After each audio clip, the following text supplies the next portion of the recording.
네, 안녕들 하셨어요? 우리 역사예술 포럼 지중해 시간여행이 마련한 산토리니 크레타 역사예술 기행.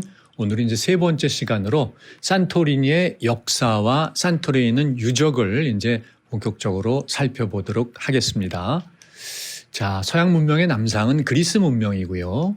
이 그리스 문명사는 키클라데스 문명부터 헬레니즘까지 3000여 년 동안의 역사가 이어지고 우리 산토리니와 크레타에서는 키클라데스 문명기 다음에 있는 미노아 문명기, 그러니까 BC 한 20세기부터 BC 1450년까지 여기에 주요한 역사와 미노아 문명의 주요한 유물들을 우리가 산토리니와 크레타에서 살펴볼 수 있는 거예요. 이렇게 보시고 그러니까 키클라데스 문명과 미노아 문명은 바로 그 두 개를 우리가 에게 문명이라 그러는 거예요. 에게에서 꽃을 폈기 때문에 저때까지는 아직 그리스 오늘날의 육지로 되어 있는 발칸반도 남부의 육지에는 아직 문명이 없는 겁니다. 그래서 에게 문명의 키클라데스와 미노아 문명이고, 키클라데스 문명이라고 하는 것은 검은색 원을 쳐놓은 게 그 주요한 섬들이 에게의 키클라데스 제도, 그리고 그 섬들에서 나타났던 공통적인 문명 형상, 이걸 묶어서 이제 키클라데스 문명이라 그러고, 그 밑에 있는 산토리니 섬과 크레타 섬 주황색으로 동그라미 해놨죠. 저 부분이 바로 미노아 문명기, BC 20세기에서 BC 15세기 정도까지의 미노아 문명기가 되는 거고, 그 중에 이제 산토리니 섬은 석양의 명지인 오이아, 이아시에서부터 맨 아래 아크로틸이라고 하는 미노아 문명의 대표적인 역사 유적지, 여기까지를 이제 산토리니에서 우리가 보는 거고, 오늘은 이제 오른쪽에 있는 이 테라 유적이라고 하는 고대 로마 유적지를 산토리니 역사와 함께 이제 살펴보는 이런 시간이 되고, 나중에 이제 산토리니가 끝나면 크레타 역사예술 기행으로 할 때는 검은색으로 되어 있는 크노소스부터 고르틴, 말리아, 파이스토스, 구르니아 이런 데는 미노아의 대표적인 역사 유적지고, 저기에 남아있는 유적과 출토한 유물들을 크레타에서 또 자세하게 우리가 소개하는 시간을 갖도록 하고, 여기서 돈 내고 가려면 879만 원이나 들어가는 비싼 여행 상품을 지중해 시간 여행이 제공하는 무료 유튜브로 집안에서 편안하게 보일 수가 있는 거죠. 자, 산토리니 오늘 이 두 책에 근거해서 이제 설명해 드리는 거고요. 오늘의 학습 요점은 바로 이제 산토리니 역사 그리고 고대 유적지. 자, 산토리니에서 인간이 거주하기 시작한 흔적은 언제부터 나올까요? BC 5000년경이다. 손 한번 들어보세요. BC 4000년이다. 아무도 안 들고 계세요. 왜냐하면 잘 모르기 때문에. 왜냐하면 이런 건 잘 모를 수밖에 없어요. 네. 그래도 대략 요 셋 중에 하나는 있겠죠. 그죠? 그러니까 이제 먼 시기는 아닌 것 같아요. 산토리니에서는 화산 폭발이 여러 번 있었다. 왠지 그럴 것 같아요. 그죠? 이거는 더 이상 안 물어봐도 될 것 같아요. 산토리니 섬은 페르시아 전쟁이 끝난 뒤에, 다시 말해서 지난 시간에도 소개해드렸지만 BC 479년에 플라타야의 전투에서 그리스 연합군이 페르시아 군을 물리친 뒤로 그 1년 뒤인 BC 478년에 키클라데스 제도에 있는 섬인 델로스 섬에서 아테네 주도로 델로스 동맹을 결성하는데, 그때 산토리니 섬은 거기에 가입을 했다 안 했다. 굉장히 어려운 역사적인 내용이기 때문에 이거는 알고 답할 수가 없어요.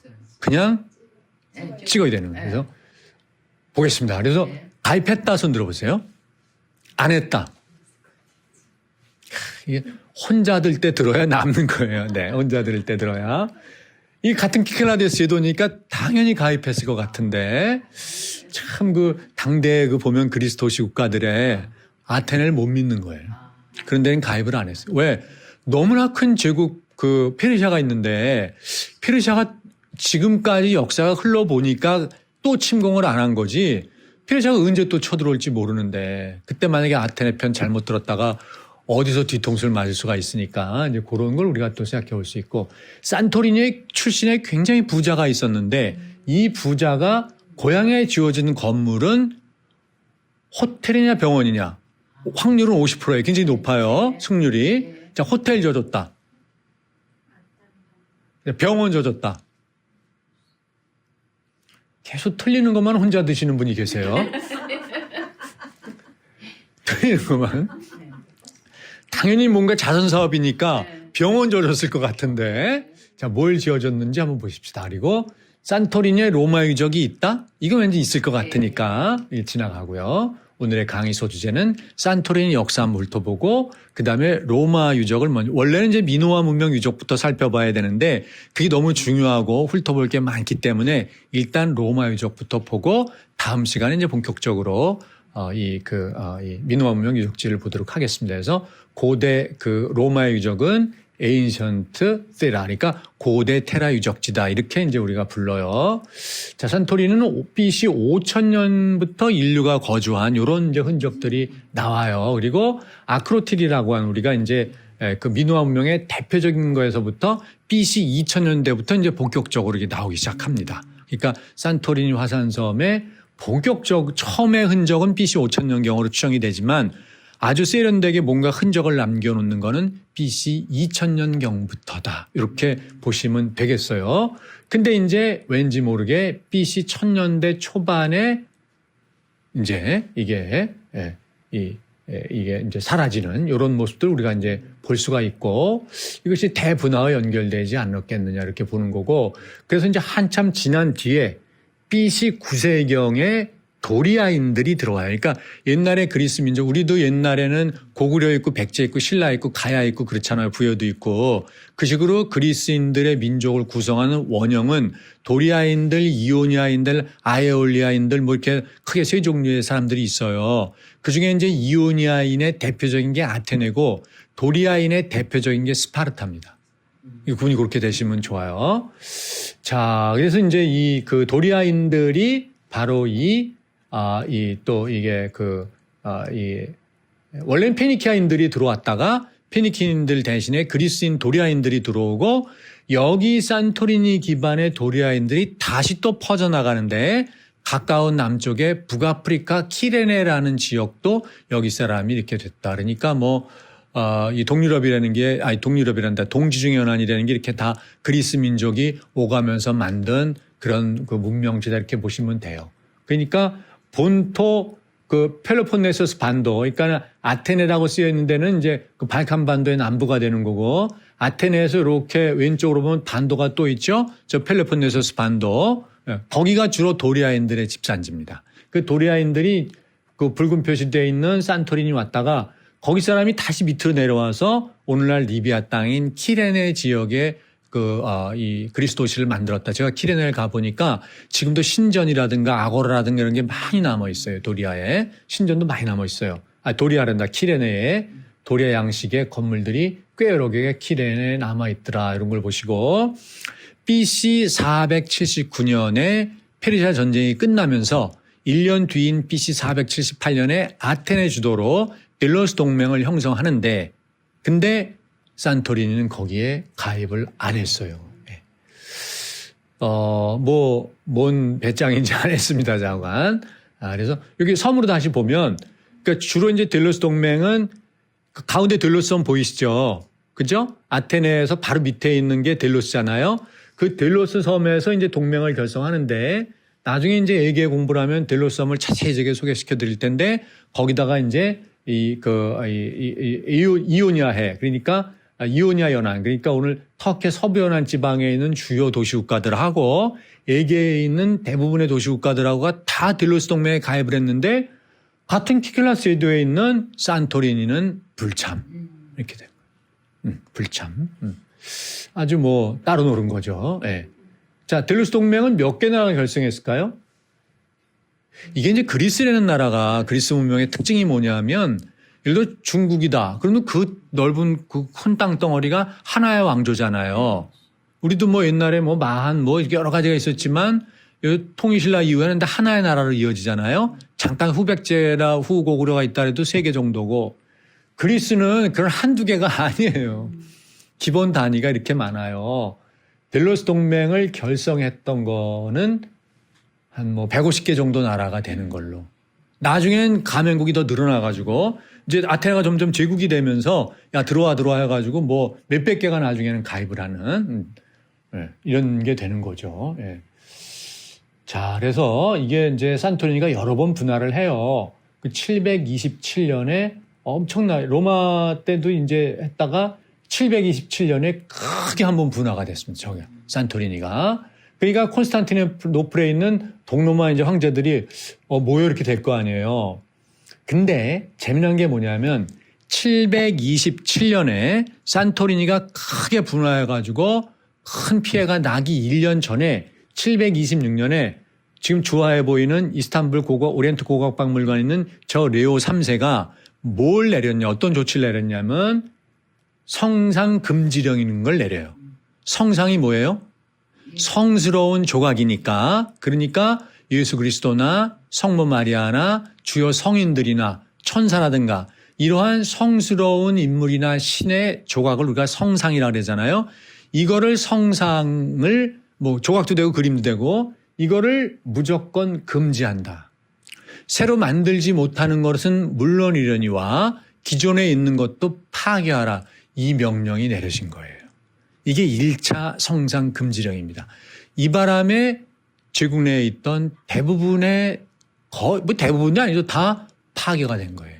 그래서 오늘날 초기 기독교의 시각예술품이 별로 없는 이유가 바로 이 조치 때문에 그래요. 기존에 있던 것도 다 부신 거예요. 이슬람 교도가 와서 부신 게 아니에요. 기독교 자체에서 성상 금지령으로 부신 겁니다. 그래서 그렇게 부시기 시작한 지 1년 만에 큰 재앙이 일어나니까 보통 사람들은 뭐라 그랬겠어요? 저 벌 받았다. 그때 황제는 이걸 어떻게 해석을 했어요? 독재는 아무나 하는 게 아니에요. 이 사람이 이걸 어떻게 해석을 했느냐? 무슨 소리야 이놈들아. 내가 1년 전에 성상 금지령을 내려서 지금 재앙이 난 게 아니라 그 전에 너무 그거를 그리고 조각을 했기 때문에 그거 벌 받은 거요. 이 사람이 이렇게 해석을 했어요. 이렇게. 그래서 성상 금지령을 철회하는 게 아니라 오히려 더 고수를 하게 됩니다. 예전에 너무 오랫동안 나쁜 짓을 했기 때문에, 즉 성상을 그리거나 만들어 왔기 때문에 그걸로 벌을 받은 거니까, 그러니까 이제 성상을 금지령을 고수를 해야 된다라고 기가 막힌 해석을 했어요. 요즘도 보면 정치인이 해석하는 거랑 국민이 해석하는 거랑 다르잖아요. 그죠? 네. 정치인을 하면 그러나 봐. 그래서 그동안 예수 그리스도나 성모 마리아 성인들 그림이나 조각을 만드는 그 성상 숭배 때문에 신이 내린 징벌이다라고 저 양반이 얘기를 해서 1차 성상 금지령을 정당화시키는 그런 게 돼서 무려 61년간을 보이는 것마다 다 때려 부셨기 때문에 뭐 남아난 게 없는 거예요. 그래서 초기에 예수 그리스도를 묘사한 시각예술품이 지금 거의 남아있지 않다 이렇게 되고, 산토리니도 동로마 제국과 함께 그 1204년에 제 4차 십자군, 베네치아 주도의 4차 십자군 때 그 십자군의 바운더리에 들어가요. 그때는 낙소스 공국이 있는데 산토리니 섬 바로 위에 낙소스 섬이라는 큰 섬이 있어요. 그래서 제법 크고 거기가 이제 포도주의 신 디오니소스의 본섬이고, 그리고 거기에 이제 그 지중해 에게 연안에서는 뭐 로도스나 이런 데만큼 크진 않지만 정말 그 길고 정말 수심도 낮고 너무너무 그 물고 고요하고 정말 좋은 해수욕장은 낙소스 섬에 있습니다. 그래서 휴양하기는 낙소스 섬이 제일 좋습니다. 정말 아름답습니다. 이 바다가 잔잔하고 밤에 뭐 거의 뭐 정말 어려서 우리 시골 냇가, 큰 냇가 모래사장 걷는 것처럼 물결도 거의 없어요. 정말 낙소스 여기 거기 낙소스에 이제 그 별도로 그 공국이 공작 국가라는 얘기죠. 공국이라는 거는 일종의 왕국인데 거기에 이제 점령을 들어가 있다가 베네치아를 이제 차지하고 오스만 티르크로 넘어갔다가 이제 잠시 또 러시아가 했다가 오스만 티르크가 했다가, 그러니까 지금은 저게 다 그리스 땅이니까 당연히 그리스련이 그렇게 생각하지만 역사적으로는 전혀 그런 게 아니었던 거예요. 수많은 열강들이 배를 타고 오면서 점령을 하고 자기 나라를 만들고 이제 그랬던 거죠. 2차 그리스 왕국이 됐다가 또 이탈리아 점령했다, 독일이 점령했다, 2차 세계대전 중에 독일군을 몰아내면서 영국이 점령했다, 뭐 이런 거를 거치면서 2차 세계대전 뒤에야 이제 그리스로다가 편입이 돼가지고 오늘날에 이르는 겁니다. 그러니까 저런 데는 근본적으로 뭐 축구 경기하고 그러면은 도시 간의 경쟁이 뭐 거의 전쟁 수준이잖아요. 왜냐하면 너무나 오랫동안 다른 나라로 서로 딱 살아왔기 때문에 월드컵에서 뭉칠 때는 한 나라 같지만 내부적으로 할 땐 서로 다른 나라 같은 그런 이제 개념이 우리보다는 훨씬 강하죠. 우리나라 뭐 지역 감정 이런 건 뭐 비교도 안 되죠. 축구 차고 그럴 때는 아주 오랫동안 딴 나라였기 때문에. 자, 이게 이제 재미난 역사가 나오는데 2차 세계대전 뒤에 인구가 12,000명인데 산업시설 대부분을 다 끌고 나간 거예요. 마치 이제 우리가 예를 들어서 뭐 이런 거죠. 이렇게 국가적으로 산업을 재배치할 때 한 지역이던 공장을 뜯어서 다른 데로 갖고 가고 뭐 이렇게 재배치하잖아요. 여기도 이제 산토리니에 있던 시설들을 다 다른 데로 드러내고 막 이러면서 산토리니 경제가 완전히 무너진 거예요. 이게. 그러니까 전에는 별개 나라였기 때문에 이 안에 별로 시설이 다 있었을 거 아니에요. 자급자족을 하니까. 근데 이제 그리스에 포함되니까 다른 그 여건이 좋은 대로 다 공장에 나가고 그렇게 되면서 산토리니는 완전히 이제 무너져가지고 기껏해야 1950년대 이제 2차 세계대전 끝나고 독일이나 이런 데서 이제 2차 세계대전 뒤에 미국의 지원을 받아가지고 경제적으로 급성장을 하게 되니까 독일과 같은 이런 북유럽 국가에 잘 사는 나라 사람들이 여름철 휴양지로 에게 쪽으로 오게 되면서 이때부터 이제 와서 뭐 요트 타고 오면 꽃이나 팔고 뭐 좀 이런 식으로 해가지고 그러니까 불과 70여 년 전까지만 해도 정말 아무것도 아닌 섬이었던 거예요, 여가. 이런 식으로 있다가 이때 그리스 선박항에 오나시스 말고 선박이 여러 명 있지 않겠어요? 그래서 아주 그 뭐 마리아 칼라스라든가 뭐 제클린 케넷 이런 여인들을 그 우롱했던 키 작은 남자 오나시스 말고 우리처럼 목이 길고 그러면 그런 걸 잘 못해나 봐. 그래서 그 오나시스가 이제 목이 짧고 키가 작잖아요. 그래서 됐는데 그 사람 말고 미노스코스라고 하는 그 선박항이 있었는데 부인 로울라 고향이 산토리니예요. 근데 이 부자가 부인을 무지하게 사랑했나 그래서 당신 고향에다가 뭘 하나 지어주겠다. 그래서 시민들에게 산토리니 그 주민들에게 뭘 지어줄까 그랬더니 산토리니 주민들이 뭘 져달라 그랬어요? 호텔 하나 지어주세요. 이렇게 된 거예요. 그래서 호텔을 지어줍니다. 그게 아틀란티스 호텔이에요. 1952년에 아틀란티스 호텔을 개장하면서 키클라데스 제도에 있는 호텔 중에서는 저게 제일 커요. 섬들이 조그맣기 때문에 호텔이 클 수가 없잖아요, 저가. 그래서 여기가 무지하게 크게 돼 있는 바로 이 호텔을 지어준 거예요. 자, 이거 지어가지고 뭐가 좀 풀리나 보다 그랬더니 선박왕 부부의 고향사랑이 절절하게 묻어나는 호텔인데 우리는 저기 못 갑니다. 비싸가지고. 그래서 그림의 떡이니까 이게 시컷 보시고요. 호텔 짓고 4년 만에 뭔 일이 벌어졌어요? 옆에 아모르고스라는 섬이 있는데 이 아모르고스 섬에서 1956년 7월 9일 새벽 3시 11분에 진도 7.7이면 얼마나 컸겠어요. 터진 거야. 주변 섬들이 다 어떻게 됐겠어요. 근데 직격탄을 산토리니가 맞았어요. 산토리니가. 그래가지고 저기는 해일 피해 날 일은 없잖아요. 워낙 절벽 꼭대기니까 파도가 그렇게 높이 올라올 수는 없는 거 아니야. 쓰나미 피해는 없는데 바로 지진 피해가 온 거예요. 그래가지고 1956년 7월 달에 15분 뒤에 이 7.2 강진이 산토리니에서 또 일어난 거야. 예. 그래서 뭐 엄청난 거예요. 그래가지고 산토리니에서 53명이 죽고 100명이 부상당하고 주택의 3분의 1, 이 완파, 반 정도는 다 피해 입으니까 사람들이 살 수가 없게 되잖아요.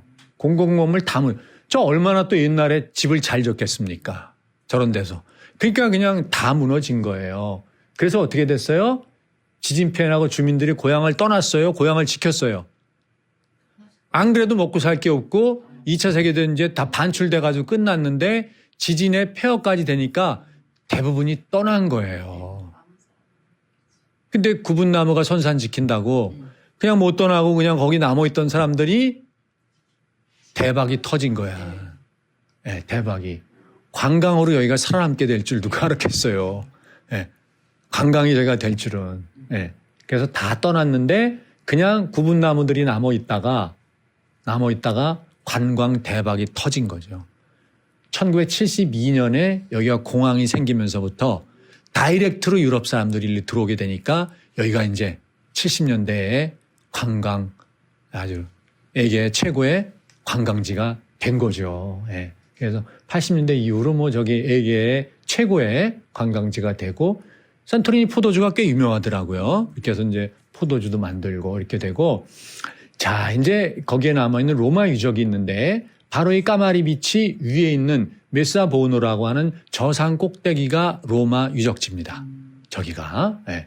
그러니까는 예전 아마 그리스부터 그래서 저기 일종의 아크로폴리스 개념인데 저가 이제 이렇게 쭉 저기 올라가면 바로 바닷가부터 따지니까 369m니까 굉장히 높은 거잖아요. 저기에다가 이제 이거를 만들어요. 그러니까는 뭐 천혜의 요새적 일종의 그래서 저거 이제 버스 타고 가기도 하고 그러는데 트레킹을 해서 가든지 올라가면 이렇게 꼭대기에 유적지가 폐허가 남아 있어요. 바람이 무지하게 붑니다. 그래가지고 여기에 있는 나무는 다 어떻게 됐느냐. 뭐 전날 날도 굳었지만 4월 달이었는데 가는 날 좀 비가 날도 많이 굳었지 나무가 이렇게 돼 있는 거예요. 하도 바람이 강풍이 불어가지고. 저는 저기 다시 안 갈라 그래요. 네. 모자 벗어질까 봐. 그래서 이제 여기가 이렇게 돼 있어요. 그래서 바람이 진짜 강하고. 근데 흥미로운 건 뭐냐면은 여기가 지금 오른쪽 지도에 보면은 붉은색 직사각형을 3개 해놨잖아요. 그럼 가운데가 뭐예요?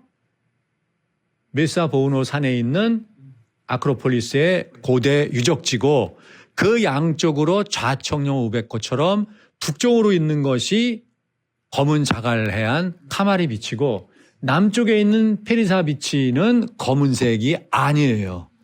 이거 재밌죠? 그러니까 양쪽 다 유명한 해수욕장인데 까마리 비치는 검은색 자갈이고 여기는 검은색이 아닙니다. 그리고 그것이 두 개가 옛날 항구예요. 그러니까 옛날엔 전부 해양 문명이기 때문에 고대 테라가 뭐겠어요?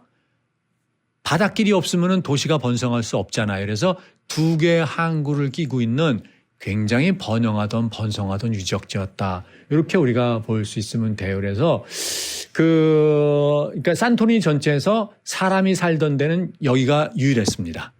그러니까 오늘날 피라시 가지니 오이안 이런 데는 사람이 전혀 살 수가 없잖아요. 물이 나오겠어요? 어떻게 살아요? 그래서 요즘이니까 사는 거고 상수 설치해서 옛날엔 그래서 미노아 시대에는 아크로티리에만 사람이 살았던 거고 그 후대에는 로마 시대에는 여기만 사람이 살았던 거예요. 근데 로마 시대에 살았느냐? 그게 아니라 BC 9세기부터니까 아르카이크기가 시작되기 직전부터 그러니까 암흑기 시대의 마지막 끝 무렵부터 사람들이 이쪽으로 들어온 거예요.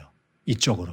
그러니까는 산토리니는 아크로티리가 미노아 문명지가 BC 15세기경에 괴멸적인 뭐 분화와 지진으로 붕괴가 된 뒤에 무인도가 됐다가 그랬다가 BC 9세기부터 여기에서 다시 거주가 시작된 거예요. 여기가. 네. 자, 이렇게 돼서 이제 여가 이렇게 좀 살았죠. 그러니까 하늘에서 보면 이렇게 된 거죠. 가운데 봉긋하게 솟은 게 테라 유적지고 양쪽 직사각형으로 쳐놓은 데가 까마리 해안과 페리사 해안 두 개가 항구가 되는 거니까 저게 이제 오늘날의 해안이고 저 해수욕장이고 이 짝의 끝에는 아크로티리 미노아 선사 유적지.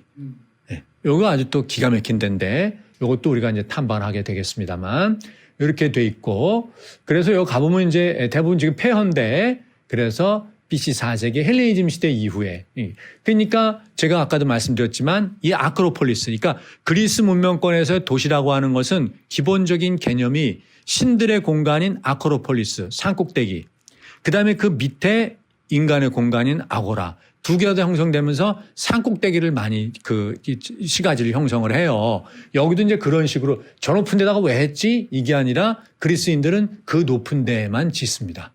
그래서 전형적인 그리스 시대에 시작된 도시고 로마 시대에 이렇게 돼 있고 그 다음에 이제 이게 로마까지도 이어지고 기독교 시대까지도 이어졌던 걸로 유물을 보면 그렇게 나오고 그리스 로마 시대의 도시들을 가보면 하수 시스템이 잘 돼 있는데 여기도 하수 시스템이 지금 잘 돼 있고 그런 걸 볼 수 있고 포장도로 지금도 포장도로 다 보이죠. 이런 것들이 잘 돼 있고 그렇게 해서 이제 교회 건축도 이루어진 거니까 5세기 6세기까지도 여기가 잘 이 사람이 사는 도시로서 이렇게 남아 있었다라는 거 보이고 그리스 로마 시대의 전형적인 극장 유적이죠. 이렇게 보고 이때는 대개 관중석이 바다를 바라볼 수 있게. 그러니까 그리스 극장의 핵심은 외경. 그러니까 관중석에 앉으면 앞에 그 무대 쪽에 이렇게 건물 흔적이 보이잖아요. 저게 바로 무대 배경벽이에요. 스케네라고 하는. 그래서 저기 우리도 지금 연극하다 보면 가운데 착 막에다가 뭐 건물 배경 같은 그림 그려서 걸어놓고 그렇잖아요. 옛날 그리스 연극도 그렇게 했거든요. 그래서 배경벽을 높게 세워놓고 거기다가 천막을 걸어놓고 배경으로 썼거든요. 그럼 중요한 건 그 배경벽이 너무 높으면 안 돼. 왜? 관람객들이 관중석에 앉아서 그 무대 배경벽 너머의 바다 경치를 봐야 됩니다. 이게 특이한 거예요. 이게. 그래서 이제 주로 바닷가에서 바다를 바라보는 쪽으로다가 이 관중석을 만들게 되는 이런 거 우리가 이제 참고로 알아두면 좋죠. 그래서 이런 것도 남아 있고 목욕탕도 남아 있고 뭐 별게 다 남아 있다. 이거는 누가 만들었다? BC 9세기에 도리아인들, 스파르타 사람들이 와서 산토리니를 이 그리스 시대에 만들었다. 이렇게 우리가 볼 수가 있는 거죠. 그래서 오늘은 이제 산토리니 역사와 함께 그 다음에 BC 9세기 이후에 도리아인들 스파르타 출신 사람들이 만들기 시작해서 헬레니즘 시대와 로마 시대 초기 기독교 시대까지 번성했던 무역 항구이던 에인션트 스라 그러니까 고대 테라 도시 유적까지 살펴봤고 드디어 이제 다음 시간에 우리가 산토리니 역사예술기행 4강째에서 미노아 유적지인 아크로티리를 탐방하도록 하겠습니다.